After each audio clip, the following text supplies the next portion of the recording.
I don't like when people call other people humble and treat that as a compliment. It's not a compliment. Contrary to popular opinion, humility is immoral. Now, we can always just invent a new definition of humility to make it either a good or bad thing, so let me first define what I mean by humility.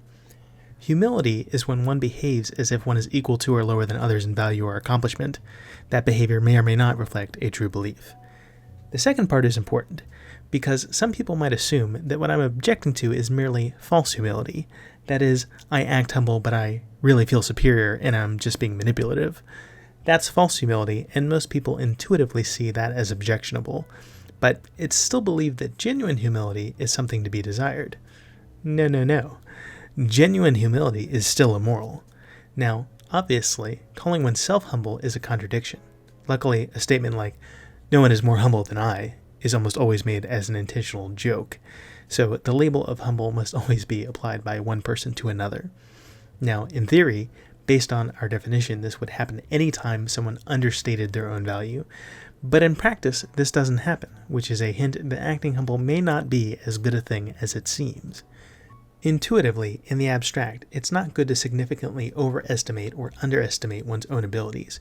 We should prefer to see people assessing their own value accurately. But in practice, our response to someone's self-assessed value depends on our independent assessment of their value. Clearly, it is never humble for someone to behave as if they were more valuable than we've assessed. At best, they'd be considered arrogant and at worst, delusional. But strangely, if a person underrates themselves, they are not always regarded as humble, even though strictly it would be true. An average or below average person underrating themselves is not called humble, but instead is said to be overly self-critical or lacking confidence. Also, someone accurately assessing themselves is never seen as humble. It's merely normal, except in the case that we judge them as having superior value, in which case their accurate self-assessment is often treated as if it were an arrogant overstatement of value. So, in practice, the word humility is not applied in all cases where it is applicable, and in fact is only presented as a virtue in a very narrow case. A person is praised for their humility when they undervalue themselves, and we assess their value as strictly above average. I argue that people are regarding humility with appropriate disdain in most cases and are mistaken when using it as a term of praise in that narrow case. Here's why. If you are acting humble, it can only be for one of two reasons. Either you're lying or you're ignorant. That is, either you're expressing false humility or you are not actually assessing your value or ability correctly. You're ignorant of your actual value relative to others. The kind of humility that is praised is always false humility. The thing being praised is a lie, and I'll demonstrate that by examining what genuine humility actually looks like in practice. Genuine humility occurs when you are ignorant of your talents. You mistakenly assume that because you haven't put a lot of effort into being good at something, that you aren't particularly good at it, and so you understate your abilities. This happens most frequently in young people who lack the necessary experience to have discovered their talents. The moral problem with genuine humility is that your ignorance can create situations where you have the ability to help other people, but you don't because you don't think you can. And I know this from personal experience. I've always been a technically adept person, but when I was younger, I hadn't yet realized I was better at understanding electronics and computers than other people were. So I remember more than one occasion when I was in high school where I witnessed a teacher and my classmates struggle for several minutes trying to resolve a technical issue with TV equipment or a laptop, after which time I finally got too curious or was forcibly enlisted to help, and I thereafter resolved the problem in a matter of seconds.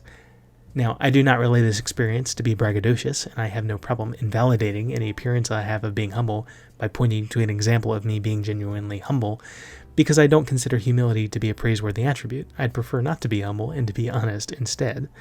In the situations I described, I could easily have helped at any time, and I didn't, because I didn't think I could. I assumed that if other people couldn't solve the problem, then neither could I. But that wasn't true, and my ignorance caused people's time to be unnecessarily wasted. And by the way, my teachers in these cases did not praise me for my humility. Instead, they were annoyed, and they seemed to think that I must have withheld help on purpose to delay class. And this demonstrates that genuine humility is not valued. You must actively demonstrate superiority in order to be praised as humble. If someone knows you to be skilled, but then you refuse to help because you claim to be unskilled, no one is impressed. This is regarded the same as the billionaire CEO who doesn't donate to charity. Now, your talents may not go unused. Someone may exploit your humility, enlisting you to apply your talents to serve their own ends, with you feeling all the while like they're the ones doing you a favor. But this is just a different kind of immorality, where one person is using another as a means to an end. But in this situation, a person isn't called humble either. They are instead an exploited dupe. In order to be lauded as humble, you must say you can't help, then actually be very helpful, and finally apologize for being so unhelpful. You must actually behave with no humility, demonstrating your value at every opportunity, while explicitly denying your value in your public interactions. This is as much of a self-contradiction as just declaring oneself humble, though it's not interpreted that way, and it can only be intentionally performed. All praised humility is false humility, also known as lying, and this must be the case. Speaking as someone who does have many talents and skills, I can assure you that anyone who's above average in some regard is well aware of that fact.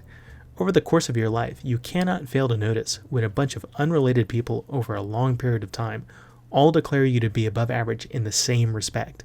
If you're good at something, people tell you all the time. If you actively work to be good at something, comparing your performance to other people, putting countless hours into mitigating your own weaknesses, you cannot claim to be surprised when you perform better than others. People who are above average know that they are above average, and if they say otherwise, they are just being dishonest. So, all humility is immoral, because humility is usually just lying, and if it's not lying, it's harmful ignorance which leaves one's potential either untapped or exploited.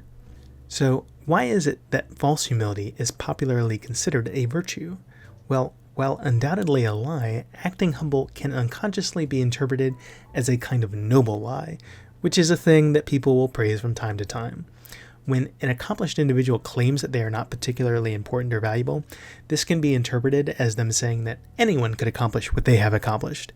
Their humility is thereby a performance which can inspire others to follow in their footsteps, being confident that they can also be effective in some endeavor because, although they are ordinary, the inspirational figure is also ordinary.